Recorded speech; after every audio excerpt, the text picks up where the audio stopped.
Well, first off, we start off with a conversation on women in governance in Kenya. And in studio, I'm joined by Daisy Amdani. She's the Executive Director of Crown Trust. Thank you for making time. Thank you for having me. Right, I want us to just start off with the basics. What do you think, or how has the representation of women in Kenyan governance evolved over the past few years? Wow, it's evolved phenomenally. I mean, up until, I think, 2010, it was a real struggle because from independence, right, governance was purely a male-dominated space. Whether, of course, at that time, for you to be in the executive, you had to be part of the legislature because they were the same. So you were elected into office and then appointed into the executive. And so you find that most, if not all, were men. Yeah. And even with the women, they were just one, you know, emerging. Yeah. Grace Onyango, Julia Ojiambo, yes. Phoebe Asio, right. Chelagat Mutai, Anarita, the Meru lady who didn't even stay for too long, right, you know. And then we slowly started seeing, you know, under Moi, somehow, you know, slight opening with the Honorable Mwendwa being, you know, brought into the fold. But not only that, even bringing women into cabinet. Right. Julia Ojiambo as yes. an assistant minister. But even then, it was still not an accepted norm. There were always challenges, and I think a lot of it was to do with socialization and just the idea that leadership was a male preserve, and that because of the nature of politics, considered a very dirty and violent game, women were not, you know, were not seen fit, you know, to be part of it. And even women who did venture into politics were considered rogue.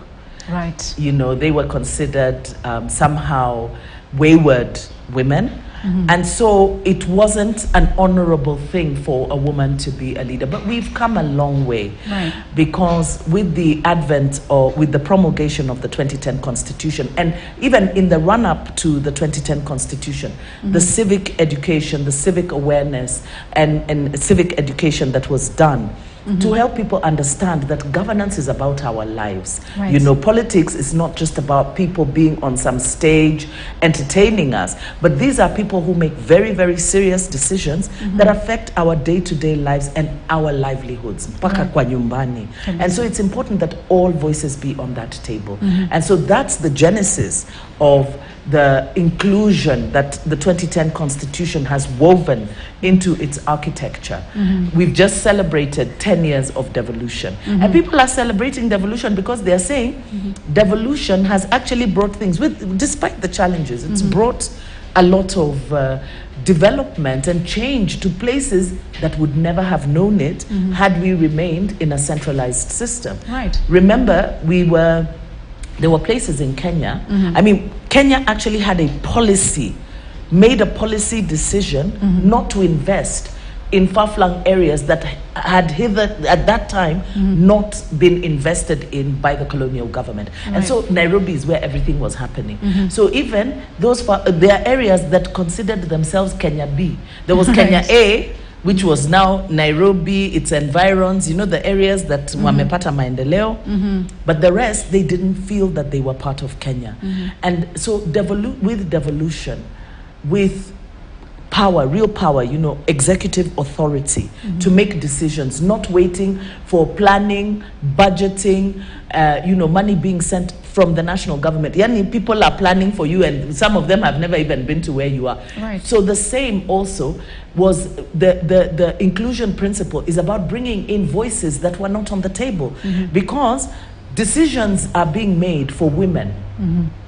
Planning is being made for women without the voices of women being there, you know, and without perspectives of how development affects men and women differently, boys and girls differently. And so at least with inclusion, it has somewhat enriched our governance processes. And we've seen things like the government insisting that sanitary towels should be given to girls for free. You know, that is something that people never even thought about when it was first brought up. When at that time, now Lady Justice, but Honorable Joki Dongo was advocating for 0 rating of sanitary towels because they were taxed as a luxury item. And she said women don't menstruate because they want to. Right. In fact, she will tell you that there is one of the members who came to her behind the scenes and said, "You mean you can't turn this thing on and off? How? You know, like you can't decide today I want to and tomorrow I don't." She was like, "No, it's a part of your biology." Nature. And even then when she brought it up, it was like, you can't bring these dirty topics, you know. She was like, how is it a dirty topic? Yet it's central to women and girls being. Right. It's part of being a woman and it's part of being a girl. I want us to talk about the challenges now, generally. You touched on socialization being one of the biggest issues. What other challenges are there? Is it sometimes women, because of the socialization, there's a bit of stigma to appear in gatherings? Let me say this. First of all, I don't want us to blame women, okay? Yeah. Because we must see some of these reactions as products of socialization. Remember that men and women are socialized the same way. We have culture.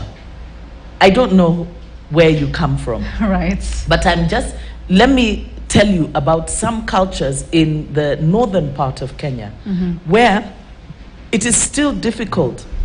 The idea of democracy where people exercise the agency, their own agency to choose leaders, is still not respected. Yes. It is still deferred to elders.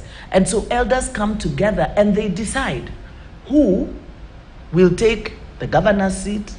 That's true. You know, and then they even decide now communally, this is how we are going to vote for the presidency. That's not democracy, because democracy is about people exercising their agency. Now, within communities like that, the elders are men. For sure. Women just do not even fit. Women are not considered even as leaders. There is a governor we had gone to see when he had just come into office, and we said, you know, you must observe the 2/3 gender principle as you appoint your CECs. And he was like, you know, here it's about clans. You know, like literally, you have to assign certain, you know, offices to clans. But we were like, but you know, it is the law. It's a requirement. And he said, you people are going to make me lose votes. He did appoint women. But do you know, elders from that clan came to see him and told him, you may as well have appointed your relatives, your wives, because these women do not represent us. They don't represent our clan, you know. So that, now imagine within those communities, the socialization and the tradition tells the women and girls and the men that women are not leaders, it is haram, it is, you know. And so that continues to create those barriers. However, look at a seat like the woman rep seat. Yes. With the woman rep seat, Kenya, every county in Kenya is assured, culture or no culture, there must be that a woman will be elected by universal suffrage, and she will go on to represent. So just by being there, just by having those women reps, those barriers are being broken, because while culture and some people are misinterpreting religion to say women cannot be leaders, the law has put women there. And so some young girl somewhere will see Fatia as a woman rep, Fatia as a MCA, and she will say, you know, even me, I aspire to be like Fatia, I can also be a leader. So it helps in being able to challenge some of those backward ways. But in some areas, we've still got a long way to go. If I could ask a question on the role of women in contribution of governance and development in Kenya, what would you say? Women contribute. In fact, I think that women contribute even more, because there are certain areas where even governance is blind to see the role of women. So, first of all, women are taxpayers. Please. We pay taxes. You know, we're not at the silent bystanders somewhere. See, your pay is docked for by KRA. Nalipa ushuru. However, women have other roles, what we call the care economy. There is what is called the care economy, which is visible and invisible. Visible in the sense that if women were to abdicate that role, people would really feel the weight of it. And what does the care economy involve? Housework, house chores, looking after children, looking after ill family members, the elderly, you know, things that for you, because you're a working woman, you pay somebody to be at home to do that work for you. But when you go back, even if you've been working here, you will still do that work. So we call it unpaid care work. Yet, that unpaid care work contributes significantly to the labor economy. So those, the women, the wives, the ones who clean, cook, look after kids and everything, make it that much more easier for those that are going into the workforce to go into the workforce, because you can be assured you will have clean clothes, you will have a meal, you will have a clean home, you will have, you know, those things are there for you. Things that we see our mothers doing every day, but we don't even pay attention until mommy gets sick. That's when you know how much work mommy does. Yet, it is not recognized, it's not quantified as a contribution, and it's not remunerated. So that you will even find women, if you find a woman who has chosen to be a stay-at-home mom, if you ask them what do, they will tell you, I do nothing. Because it's considered nothing. I do nothing.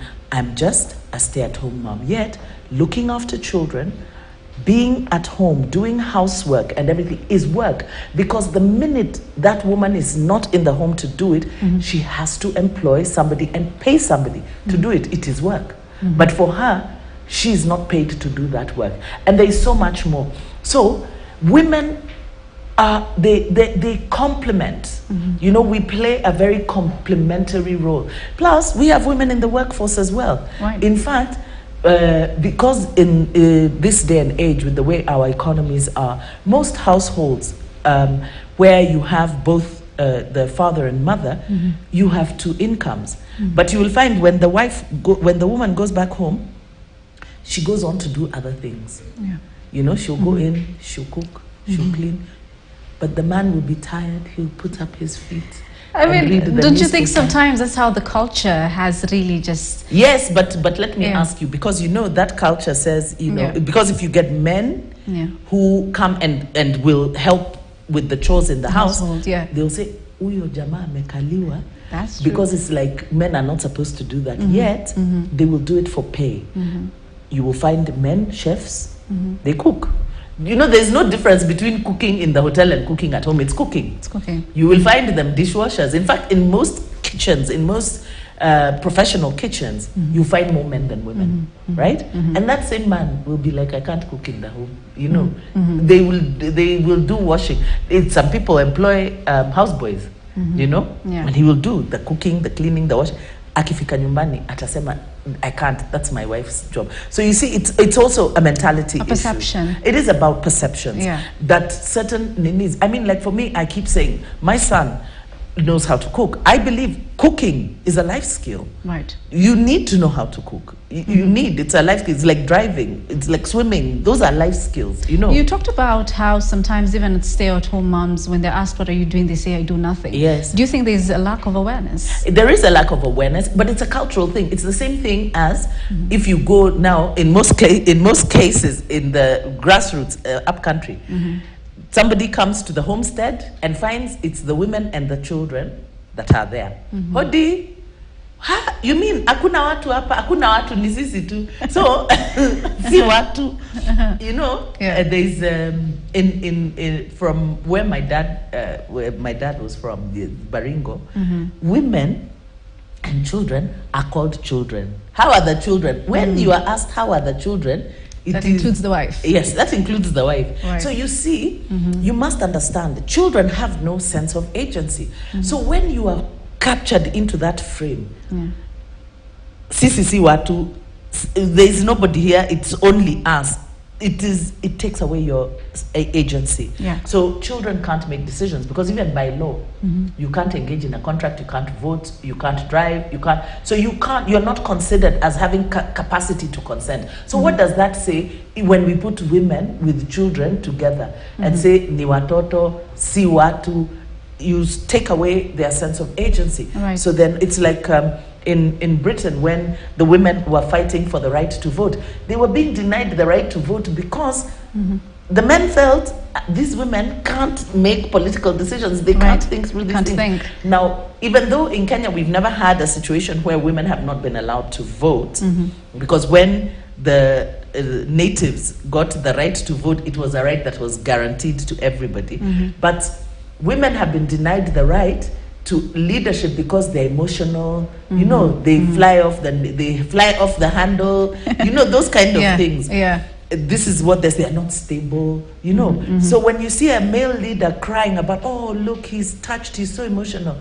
If it is if a woman starts shedding tears, they'd be like, Sasa angalia huyu, she'll cry about everything. So it's just how the issues are framed and the thinking around women, and that needs to change. That really needs to change. People need to see women as capable, because the reason that it is resisted is because culture and tradition have framed women as being incapable of making the tough decisions that come with leadership. Yet women are constantly making tough decisions at home. Right. You've talked about change. I want to know, as your trust, the Crown Trust, what are you doing to ensure that there's effectiveness in political representation, the 2/3 gender role basically, and even when it comes to like investments and money and just growth of a woman generally? Well, we are doing a lot. So our work revolves around 5 key pillars. One is leadership and governance. So under leadership and governance, we push for inclusion and participation of women as per the Constitution.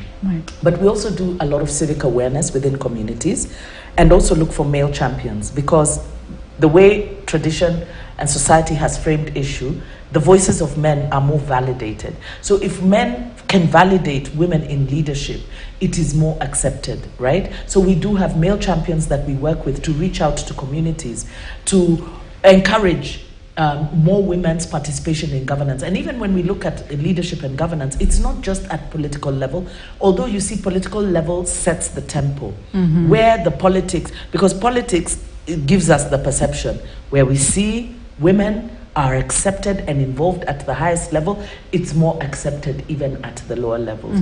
And we encourage at lower levels, wherever it is, whether it is board of governors, cattle dip, mali, kuna kongamano, sauti ya wanawake lazima iwepo.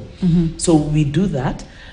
We work also, we encourage women to seek leadership positions and do a lot of training and capacity building, because, you know, this is not, for some people, not just for women, even for men, for some people it's really just not your natural space. However, you find that once people build confidence and they know that they can speak and everything, they begin to find their voice, they begin to find courage, and they actually want now to participate more. And we're seeing that more and more as, you know, as we organize communities, first of all, to engage with leaders, because, you know, there's been this perception that you don't challenge leaders. You know, leaders, government, viongozi ni kama Mungu. Yani wakisema ni hivyo. So we are coming from a background of, you don't challenge government, you don't you know, hold your leaders to account. Yet a republic is a country where leaders actually work for the benefit of the people. And so you've got to encourage people to learn to hold their leaders to account. And one of the key pillars that our constitution has brought in is public participation. That budgets, that development can't be done for you without your input. And so we encourage them, participate, learn how to read and understand the budget, and then follow through. Follow your leaders, follow what they're doing, follow the development agenda, be on the lookout, be, you know, the whistleblowers on the ground. And it is encouraging people, and it, not necessarily antagonistic, also learning how to negotiate with leaders for prioritization of certain development projects. Maybe you're thinking this, but actually this, what we need right now here is this. Could you consider it? Can you budget for it? You know, and as they do that, they gain confidence. Then we also work with leaders who are sitting leaders at both national and county level to enhance their capacities and even to support them in certain initiatives. We also do socioeconomic work, looking at women's economic empowerment, putting money in women's pockets, helping them understand initiatives that are there, because the government does have initiatives that they have put in place, resources that they have put in place that can actually help people, like AGPO. AGPO has the potential to be a game changer, but some of those things are so complex, people don't understand. So we help them to understand how to go about it, how to get the registration, what you need to do, and then even where funds are. There's Wezo, there's WEF, you know, all these funds are there, and the government has put those funds there as affirmative action measures so that people can access them. So we do that with them, and then we also work with University of Nairobi to look at gaps. They, you know, doing research on certain gaps that are there and make policy recommendations for women's economic empowerment, including development, you know, and budgeting, gender responsive budgeting. We also do work around climate, you know, helping them understand how the environment affects their livelihoods. So we do a lot of work. I mean, different things.